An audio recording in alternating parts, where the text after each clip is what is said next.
anu salajengna saur sehatim dina diri urang teh aya syahwatil kalam. Syahwat alam teh da kahayang ngomong. Terutama ibu-ibu. Punten saur ahli sauranya tong aneh lamun ibu-ibu cerewet.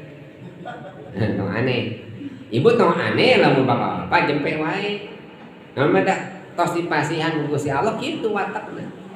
Ibu-ibu mah minimal ibu-ibu teh kedah gaduh dua sadintenna kedah ngaluarkeun 20.000 kata. Ibu-ibu lah. Mun bapak 5.000 kata. Saur ahli cenah teh teuing sakumaha penelitianana eta.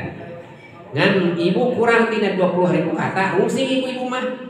Mata lamun ibu-ibu haben we baca pantes dah kan watakna ibu-ibu, tapi mun ibu jempe weh di perhatos ke disangsi ke teh awe laki kan gitu. Jadi ibu pasti dana nyarios kitu naon bari dipasiehan watakna sapatos. Tapi eta syahwat eta teh nyarios teh kedah dijagina ulah nyarios urang henteu mangga nyarios. Kan asum tuh jempe langkung sae.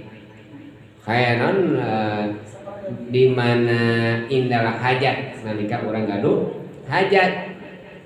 Nah, urang nyarios teh mangga, tapi anu kasayan asum al kalam cariosan anu teu nganggo syahwat teh nyaeta cariosan anu bisidqi. Saerosan nu sae mangga nyaros kasayan mah. Sok ibu ngobrol di masjid di madrasah sing panjang ngobrol teh. Sing panjang teh naon nyarioskeun kasayan batur. Oh sok tara kitu. Pasti anu betah mah ngomongkeun kagorengan batur kitu dah. Ayeuna balikeun lamun eta kalimul tina syahwat mah nyarioskeun kawon batur, lamun tina akal mah nyarioskeun kasayan batur.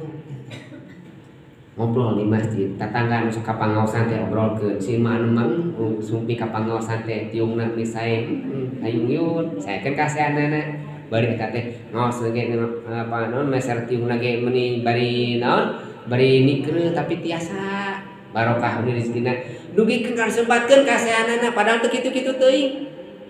Tapi orang disadean disaekeun tapi sidqi nyaikeun kasayan batu. Ngan lamun awonkeun we eta syahwat.